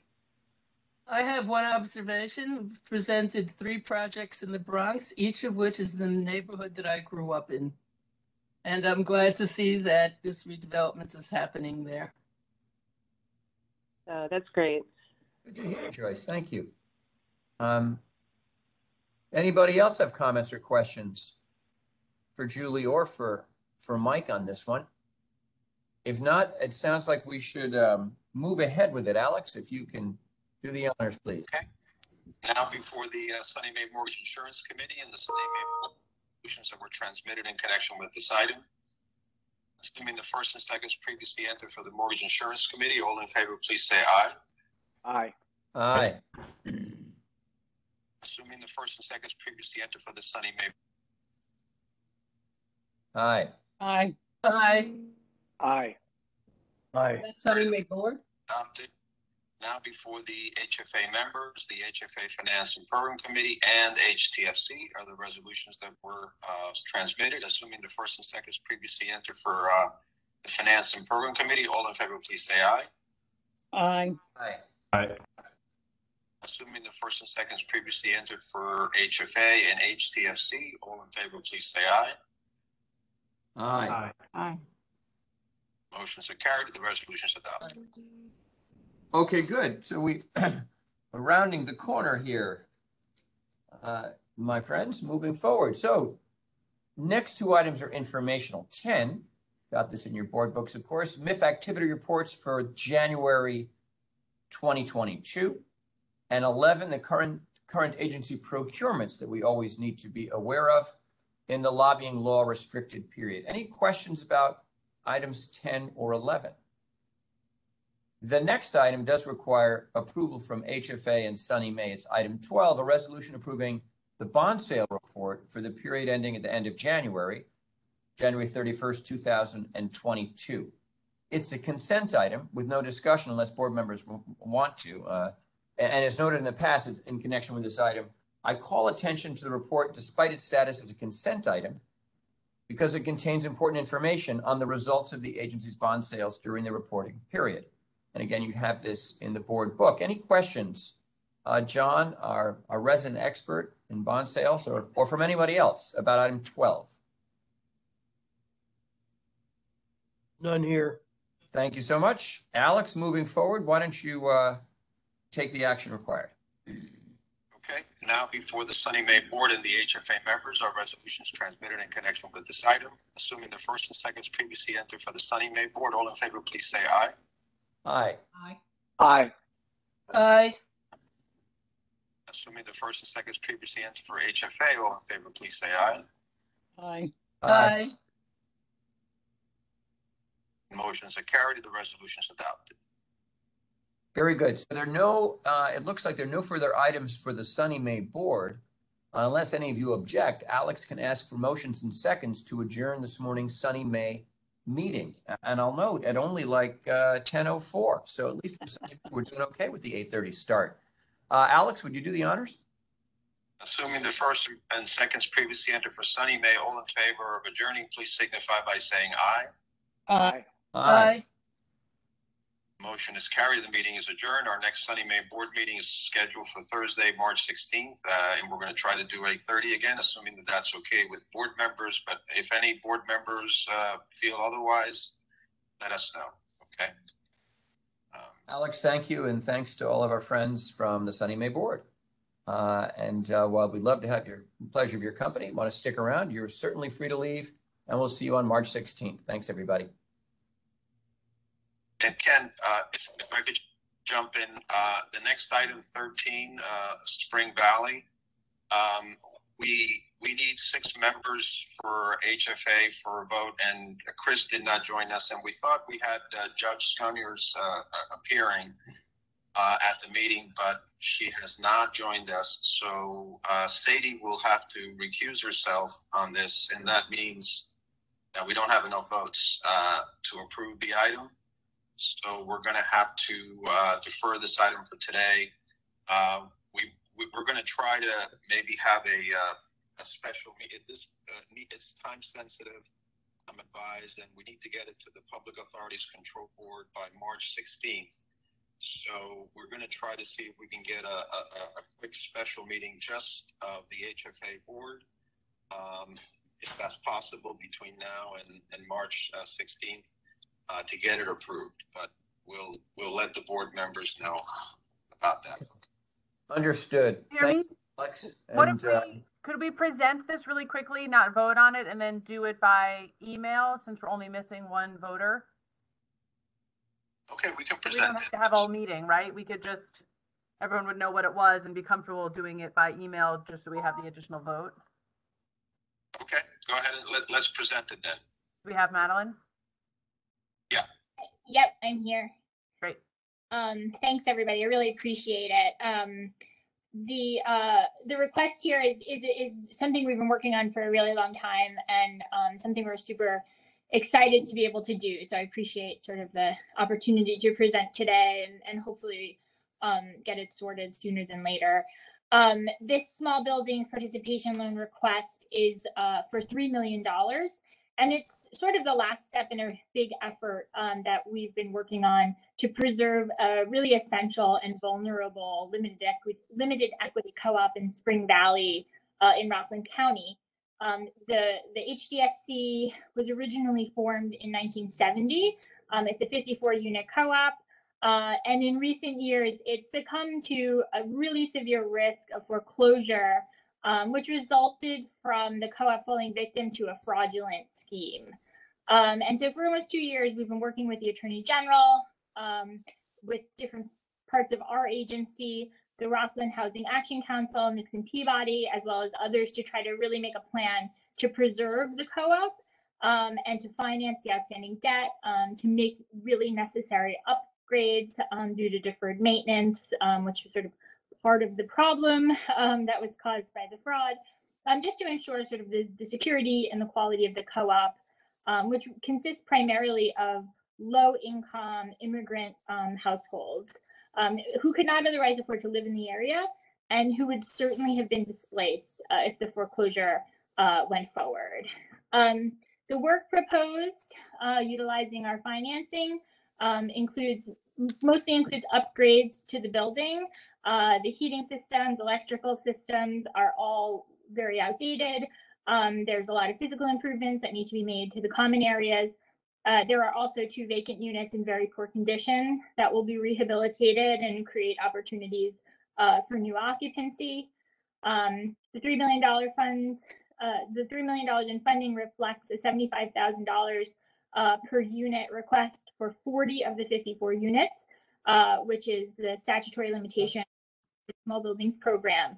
And it will ensure the long-term affordability of the co-op at 65% AMI, which is roughly corresponds to the existing incomes. It might even be a little higher than the existing. To rescue the project from a foreclosure, a judicial foreclosure sale, CPC funded a $3.7 million emergency bridge loan in order to help save the project. And so what we're trying to do now, as expeditiously as we can, is invest in the sort of refinance of that debt, along with the necessary improvements that need to be made. So CPC in this next phase will make a construction to permanent loan of just over $2.6 million, and the co-op will make a small equity contribution, and the total development cost will be about $5.8 million. So adopting this resolution will preserve some critical housing, and I appreciate you hearing the presentation. I'm happy to answer any questions. Madeline, thanks a lot. Helpful. Questions for Madeline on this project in Spring Valley? We can get a refresher or ask questions when we're convened at another time to vote on it when we have a quorum. But that was a helpful thing to do, Ruth Ann. Thanks for the inspiration. Glad, Alex, you thought that was appropriate, and great job, Madeline, in presenting the item. Hi, Ken, it's Mike. The Mortgage Insurance Fund is insuring the CPC loan. Okay. But we don't take any action on that now, right, Mike? No. No. Okay, good. Well, that's item 13, and thank you again to Madeline for the presentation. And Alex will trust that Lil can work her scheduling magic, and if we, again, just because of the time constraints here, we need to have a brief special meeting to put it to a vote, we'll figure out a way to do that. Now we've got item 14, which is AHC consent item, and it's a resolution authorizing an award of grant funds for certain projects. Alex, do you want to do this, please? Okay, now before AHC is a resolution that was transmitted in connection with this item. Assuming the first and seconds previously entered for AHC, all in favor, please say aye. Aye. Aye. Aye. The motion is carried and the resolution adopted. Very good. We've got two items here that are Housing Trust Fund Corporation items. They are in the board book that was sent out for the housing. It's a separate board book, as you might have noticed. It's a separate book for the HTFC meeting. So they're in there. You have the approval of we have to consider the approval of the transcript of the meeting we had on January 27th. It is deemed, that transcript is deemed approved, absent corrections or comments from members. And 2 was a resolution authorizing an increase to a home award for a project called Flower City Apartments. And Madeline's going to present this one as well. Before she does, let me just check to see if anyone transcript of the January 27th meeting. Well, that silence is an invitation, Madeline, for you to begin your presentation on Flower City Apartments. Great, thank you. This request is for an increase to a home award that was made in April of 2021 for the rehabilitation of 149 affordable units in 4 buildings in the city of Rochester. The funds are being administered on behalf of HCR by the Greater Rochester Housing Partnership and under development by Home Leasing. Conditions discovered as the project proceeded really necessitate this request to increase the funding, the home funding by just over $4.6 million. That would bring the home award to just over $20 million and the total development cost to a bit over $25 million. The project was originally identified as critically important for preservation and really at risk of further deterioration for the occupied properties. It was brought to our attention by the city of Rochester, and it's kind of an exciting opportunity to improve distressed property in locations that are sort of also good opportunity locations. For example, one of the buildings is located in really close proximity to a really great high school. So for families in need of affordable housing, they are pretty well located. While some of the increases that the property is sort of experiencing are due to sort of general COVID, labor and materials and that kind of thing, there are several other sort of severe situations that are driving the pricing up. In order for us to sort of assess that cost increase and figure out, what was sort of reasonable, we did the OCR staff, myself and members of the home staff visited the buildings in Rochester with Greater Rochester Housing Partnership, home leasing staff, the consulting architect who's approving all of the all of the disbursement requests, the general contractor, to really sort of look at each of the items that's sort of creating this large increase. And, just as an example, in 2 of the 4 buildings, while some environmental remediation had been budgeted, when they actually started removing walls, it was discovered that the glue that was like attaching drywall to the wood framing had asbestos in it, which required that all of the wood be removed because it's porous. So they had to basically, what was a moderate rehabilitation became a full sort of restructural design project, which really just couldn't have been anticipated. And throughout the buildings, again, some of them were partially occupied. It was hard to access units because occupancy and because of COVID and, the ability to sort of get into the walls on occupied units, there's just resulted in this sort of perfect storm that's drive costs up. We have evaluated all of our options in terms of reducing costs. No additional developer fees or profits will be achieved through this increase. It really will go toward the actual cost to just complete the building. And at the same time, we want to keep this project on schedule. So we really want to get this, we want to get the request approved. But at the same time, Home Leasing is also committed to seeking other funding. So they have a planned application, for example, to the Federal Home Loan Bank this spring for their affordable housing program. If achieved, we would directly reduce the home award by the amount that they're able to secure. And while it does represent a large increase from the original $15.4 million award, the funding is still under $135,000 per unit, which is well under the maximum allowable home award. So we do still have some comfort that we're making a reasonable award. For those reasons, we're hoping that the Housing Trust Fund Corporation will adopt the resolution for a $4.6 million increase in the home award. Madeline, thank you very much. Any questions for Madeline on this request?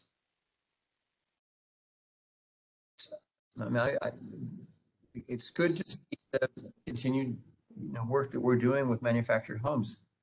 I mean, there's just every other meeting, it seems like we've got more projects, and it's an area, it's a form of affordable housing that I don't think had been getting enough attention in prior years. So sorry, Ken, actually my next presentation is manufactured. This is actually I skipped it. I'm excited about that, and I have the book in front of me, so I was skipping ahead. Before I steal Madeline's thunder on her next project, let's put this one, the increase in the award for Flower City. And this was tough to read, all the problems with the project, but thank you for walking us through it so we could understand it better, Madeline. But if there are no questions about it, let's ask Alex to help you get the support you need to complete the project. Sure. So this is actually... I think Yu-Ting from HTFC is going to do the honors here. Thanks. And just for reference for the board member, so Sarah Neitzel, the current corporate governance counsel, is out on maternity leave. So I'll be overseeing the HTFC board during her leave. Assuming the same first and second as now before the HTFC members is this resolution before you, assuming the same first and second previously entered for HTFC, all in favor, please say aye. Aye. I'll take that as unanimous. The motion is carried and the resolution is adopted. Okay, very good. Thank you. Next, I just again did a little preview by mistake there. Is item 3 for HTFC, resolution authorizing the award under the Manufactured Home Advantage Program for Sunshine Estates. Back to you, Madeline. Thanks again. This project, I'll give a little bit of background and then get into the specific request. In 2019, we released a request for proposals for a program we called Park of the Future, the goal of which was to identify manufactured home communities that could benefit from some green infrastructure, some sustainability improvements. And so we put out a call. We got about 14 applications, and Sunshine Estates, which is a small manufactured home community in Vernon, which is in Oneida County, was selected as one of a couple of applications to proceed. Since that time, HDR has been working with the owner by providing some technical assistance and pre-development funding to help them fine-tune their plan to improve the general conditions of the park and to incorporate sustainability. This project, currently the home, there are 14 homes on the site, so there is a 30 a unit capacity. So we're going to help them both improve for current residents and plan for expansion. The project will sort of have 3 components. First, we want to utilize funding to address the sort of basic and like pretty severe infrastructure needs of the community with regard to water, electrical, surface conditions, and all of that kind of stuff. The second component is something that's going to happen in partnership with Home Headquarters and our home program, which will be offering home upgrades to the existing residents, and then also planning to cite new homeownership opportunities, up to 16 new homeownership opportunities in the park, again, through our home program or other resources that may be available. And then the third component, which is sort of the sustainability, the future part, which will be in collaboration with the program. Park of the Future was envisioned as a partnership between NYSERDA, the Attorney General, and HCR. And the component that will really bring sustainability front and center will be a solar array, which is under sort of development right now with a solar consultant. But it'll offer the opportunity for all the residents, the park's sort of common operating systems, as well as commercial and residential neighbors in the vicinity to subscribe to the solar array. So part of their power would be coming from this renewable resource. And the residents of the park would be able to access that at no cost. So it would substantially reduce their utility bills, but without them having to outlay any dollars for a subscription, which would normally be the case.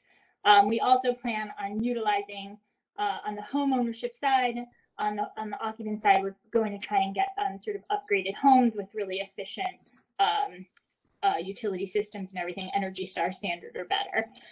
So in order to assist the community with getting, all of the pieces that they need pulled together, both, our team as well as Home Headquarters has been supporting the owner through their planning process. And we finally have like a scope of work for the infrastructure work that needs to be done. As I said, water and sanitary systems, upgrades to their electrical, super extensive surface work with new roads, landscaping, lighting. And that award request is just over $1.4 million. We intend to structure it as a declining balance lien for about 15 years. And we are sort of working on the scenario, working with legal and finance and everyone actively to determine if the cash flows, do improve at the park over time as occupancy increases, some kind of payment or something like that, a little bit of recapture. So we're super excited about this project. Again, we've been working with them for a long time, so we think it could be a spring groundbreaking once we sort of get through due diligence that needs to be done on our end, seeker, et cetera. But yeah, we hope that this sort of first award in the series for this park will be successful. Great. Thanks a lot, Madeline. Any questions for Madeline on item 3, Sunshine Estates and the solar array and all the great benefits of it? Excellent. Yu-Ting, will you do the honors, please? Now, before the HTFC members is a resolution that was transmitted in connection with this item. Assuming the same first and second as previously submitted, entered for HTFC, all in favor, please say aye. Aye. The motion is carried and the resolution adopted. Thank you. Let's go to number 4, a resolution authorizing awards under the Community Development Block Grant CARES program. And for this, we turn this morning to Crystal for the first time today. Good morning, Crystal. Good morning. So as you know, HCR is administering $127 million in community development block grant funding made available through the CARES Act. These resources were provided to help communities across the state prepare for, and respond to COVID-19. Unlike HCR's annual CDBG funding, applicants statewide are eligible to access this funding. The funding has been made available in an open round application for a variety of activities, including public facility HVAC improvements, public services like meal programs, Wi-Fi networks, and small business assistance, and various healthy housing activities. This month, the Office of Community Renewal is recommending awards totaling $5,744,004 for 5 applicants. The projects include an award to Cortland County to support the renovation of the Creamery Hill Apartments, a substantial rehab of a 24-unit senior rental property, an award to Lewis County to support the renovation of the McNeil Park Apartments, its health and safety improvements for 15 units of affordable housing, funding for the town of Orchard Park to complete improvements at its senior center, funding for the city of Jamestown to reconfigure a behavioral and mental health facility and fund a vaccine outreach campaign. And finally, an award to the town of Ramapo to make improvements to the Good Samaritan Hospital Birthing Center and purchase a van to support its senior center services. The Office of Community Renewal is requesting board approval to enter into grant agreements with Cortland County, Lewis County, the town of Orchard Park, the town of Ramapo, and the city of Jamestown. I'm happy to answer any questions from members of the board. Thanks, Crystal. Great to see these funds getting out the door to important projects at the county level, local level. Any questions for Crystal? If not, For the HTFC members is a resolution that was transmitted in connection with this item.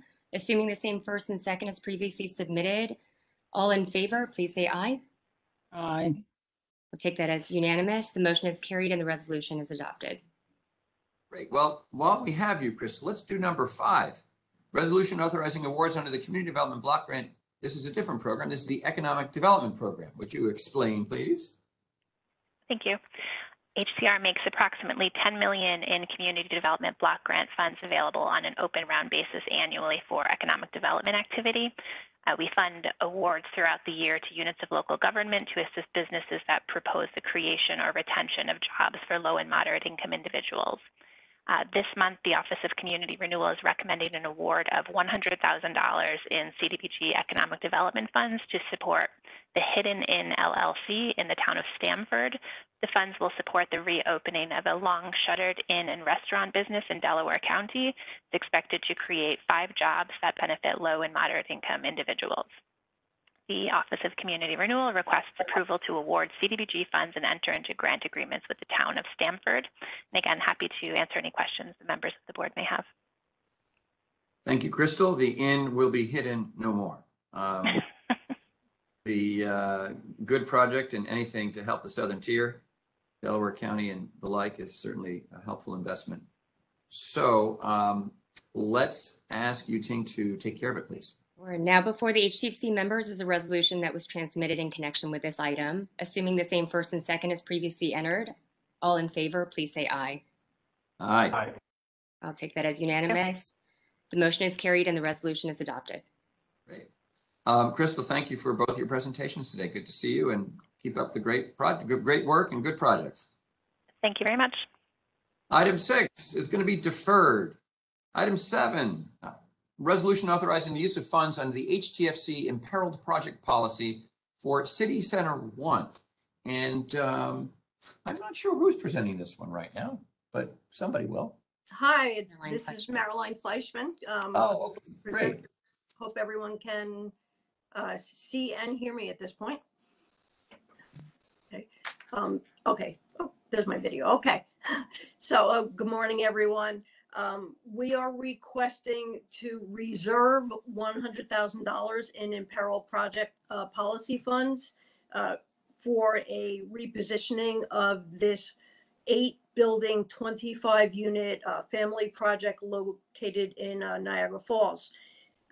The imperiled project policy, for those who are unfamiliar, it was created in 2007 to assure, in the face of adversity, the continued economic and physical viability of our HTFC projects. This project has been on our radar screen for about 12 years now. The current owner has been unable to adequately maintain the buildings and to secure repositioning. They are severely understaffed, and the project has also, the Housing Trust Fund debt matured in February of 2021. They remain unable to repay or to reposition. We've made multiple introductions with developers, and it hasn't come to any fruition. So at this point, we would like to reserve $100,000 to help facilitate a transfer of the project to a local developer that we have identified and is willing to perform managing agent responsibilities until an ownership and funding can be secured. I would like to say that these buildings were built in the early to mid 1900s, and the IPNA that was performed about 12 years ago identified $400,000 in necessary upgrades, and that was certainly well before the energy efficiencies that we're looking to, obtain currently and moving forward. The project is currently serviced by natural gas. So between the energy upgrades and, just the escalation in prices, construction prices in the last 12 years, we're going to need a substantial infusion of capital for this. So again, this at the current time, we're looking to reserve $100,000. We're not awarding the $100,000. If anybody has any questions, I would be happy to take them at this time. Thanks, Marilyn. Any questions on this? I'm just curious who the local developer is that you've identified. To assume management. Yeah. Belmont. Belmont, Western New York. They currently professionally manage 21 rental properties, and they are well regarded by HCR team members. Thank you. All right, thanks. Thank you, Marilyn. Let's back to you, Ting, and see if we can make this official. Yeah, before the HTFC members is a resolution that was transmitted in connection with this item, assuming the same first and second as previously submitted. All in favor, please say aye. Aye. Aye. Aye. I'll take that as unanimous. The motion is carried. The resolution is adopted. Thanks very much. 8, resolution authorizing the allocation of Section 8 administrative reserve funds and entry into a contract with CVR. And I'm not sure who's, I'm sorry that I'm not sure who's presenting this item. Hi, this is Dan Beyer. I'm with the Section 8 program. Oh, great. Hi, Dan. Thank you. Morning, everybody. Obviously, as we all know, the Twin Parks fire was a tragedy that we're still responding to. But I am heartened to report that not only the Section 8 program, but the entire Office of Housing Preservation, led by Becky Kopnick, has been, as responsive as we could possibly be to this tragedy. That included allocating $1 million on an emergency basis to help tenants with relocation costs where necessary, as a large number of the tenants in that building, for obvious reasons, wish to move following the fire. And also executing a contractor with our local administrator, CVR, to facilitate those moves and provide boots on the ground to meet with families, to convert their vouchers, issue new vouchers through our agreement with HUD, and directly facilitate the moves where necessary. So this required immediate action after the fire, and CVR was immediately available through our special purpose local administrator RFP panel, and was in fact already the administrator of the vouchers in this property. So their selection made sense. They are out there working every day, coordinating with BronxWorks and other local leaders, and I think doing a good job to deliver the services in a timely manner. So we need authorization for the $1 million and direct assistance, as well as the contract that was executed with CVR. All right, thanks, Dan. Anyone have questions for Dan on this important work at Twin Parks? If not, you, Ting, let's do it. Now, before the HTFC members is a resolution that was transmitted in connection with this item, assuming the same first and second as previously submitted. All in favor, please say aye. Aye. Aye. Thanks. The motion is carried. The resolution is adopted. Very good. Thank you all. Thanks, Dan. 9 is a resolution approving the GOSER, a Governor's Office of Storm Recovery, 2022 in internal audit plan, and I think David Price presents it. David, are you there? I'm actually presenting for David. This is Nanika. Oh, okay, great. Yeah, so this is just a request for the members to adopt the GOSER internal plan for 2022. So this plan covers projects spanning January 2022 through December 22, with 4 proposed projects. This includes subrecipient monitoring review for the CR and infrastructure program, a staff retention and capacity planning project, the Suffolk County Coastal Resilience and Water Quality Improvement Initiative project, and the Public Housing Assistance and Resiliency Program Review project. Thank you, Nanika. Anyone have questions about item 9? What's covered under the audit? If not, let's please make it real. Sure. And I'm going to take a look at this to see if this should go before the audit committee too. So we may bring it back as an informational item before the audit committee, which is not being held right now. Now before the HTFC members is a resolution that was transmitted in connection with this item, assuming the same first and second as previously submitted. All in favor, please say aye. Aye. Aye. Thank you. The motion is carried and the resolution is adopted. Well, Nanika, while you have the microphone, let's go back to you for 10. A resolution authorizing extension of the contract between Stellar Services, Inc. and the Governor's Office of Storm Recovery. Yes, so this is an extension for Stellar Services, an entity that provides Cisco network and telecommunications managed services for GOSER. This current contract terminates on March 19th, 2022. So GOSER is seeking a 6-month extension along with a budget increase of $46,000 to provide for the continuation of the telecommunications services at our GOSER Farmingdale location. And we're specifically seeking to continue this vendor relationship because Stellar has served for over 5 years, providing services to our agency and has developed an intimate knowledge of GOSER systems. From a cost perspective, Stellar has retained its rates from its original contract, and these rates would likely be increased from a new vendor. Moreover, this is a short-term 6-month contract, and training a new vendor for such a short period of time would be cost inefficient. And finally, GOSER has been very happy with the work that Stellar has done. They've provided a consistent, high quality of work to our agency. Nanika, that is good to know. And it sounds like you are being efficient at GOSER with this and doing something very practical and hard to imagine with costs rising all over the place in an inflationary world that continuing the same pricing. So good for you on that. Questions or comments for Nanika on this GOSER contract? Hearing none, we'll go back to you, please, to make it for real. Sure. Now before the HTFC members is a resolution that was transmitted with this item. Assuming the same first and second as previously submitted, all in favor, please say aye. Aye. Aye. I'll take that as unanimous. The motion is carried and the resolution is adopted. Thank you. Now, Nanika, you've got 11 right here in our agenda. Another GOSER matter. We're going to designate the proposal Brennan as a signatory for your organization, for the Governor's Office of Storm Recovery. Please explain. Yes.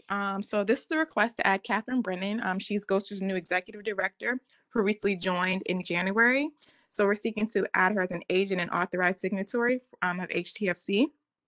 This is necessary for all contracts and instruments utilizing CDBG VR grant funds or other sources of funding related to disaster recovery. I mean, I think it seems like a reasonable thing to ask. Have you checked her penmanship? I haven't seen it, but I think it's pretty good. Make sure when she signs, it's Katie. If she uses Katie or Catherine, but she goes by Katie. She goes by Katie. So how does everybody else feel about this? Everyone okay with this? I think it's Let's very try and exciting. do We have it. a new head of GOSER. It's great. We have a new head of GOSER, and we want to let her sign, which will only be a great relief to Nanika, I'm sure. So. But how does she sign? Using which name? If it's Katie, I don't know. Maybe I think it'll be Katie. I think it'll be Katie, but you'll have to wait and see her. You're assuming we're going to give her something to sign. That hasn't happened yet because she has no authority. So we haven't seen that signature. It's sort of a catch-22 question. Once we authorize her, then we can check out how she signs. Ting, please, if you please. Yep. Now before the HTFC members is a resolution that was transmitted in connection with this item. Assuming the same first and second as previously entered for HTFC, all in favor, please say aye. Aye. Aye. The motion is carried and the resolution is adopted. We will sign on the dotted line for that. The remaining items on HTFC agenda are informational. No discussion is needed unless members so request. 12 is a review of seeker concur actions. 13, a review of seeker type 2 actions. 14, a review of current agency procurements and contracts in the lobbying restricted period, as we did for other boards this morning. And 15, finally, a review of awards made under the Clean Energy Initiative. There being no further business for HFA, HTFC, AHC for those boards. Well, I don't know, Alex. If Alex is still around, he might excuse us. And if not, I'm sure you, Ting, can do that, but perhaps, Alex, we're supposed to go back to you at this point. Yep, assuming the first and seconds previously entered for HFA, HTFC, and AHC, all in favor of adjourning, please signify by saying aye. Aye. Aye. Motions are carried. The meetings are adjourned. Our next HFA, HC, HTFC meetings are scheduled for March 16th. As we noted, we're going to try to do a special quick meeting to get that HFA project small business loan approved. Thank you. March 10th, right? The board meetings are March 16th, and March we 16th? have to figure out a date for the vote on the HFA item that got tabled. Alex, I think they're March 10th, Thursday, March 10th is Ruth Ann. Thursday, March 10th. That's what's on my calendar, not Wednesday, March 16th. Oops, okay, Thursday, March 10th, sorry. Well, in the, It is March maybe Lil can just confirm all that for everybody, because in my script, I'm reading Thursday, March 16th. That's what it says here. I hope I've only confused everybody all the more, and I apologize for that. But Lil will make sure we all know when we're convening. Can I just ask before we go? We did 8:30 today, 10:40 we're done. How do people feel about sticking with 8:30 for next month too? Is that okay? It's much better for me if it's okay with everybody else. Perfect. Great. Well, thanks, everybody. Comments. Thanks, guys. Bye-bye. Thanks, everybody. Nice to see you all. Okay, have a good month. We'll see each other in a month or less. Bye. Bye.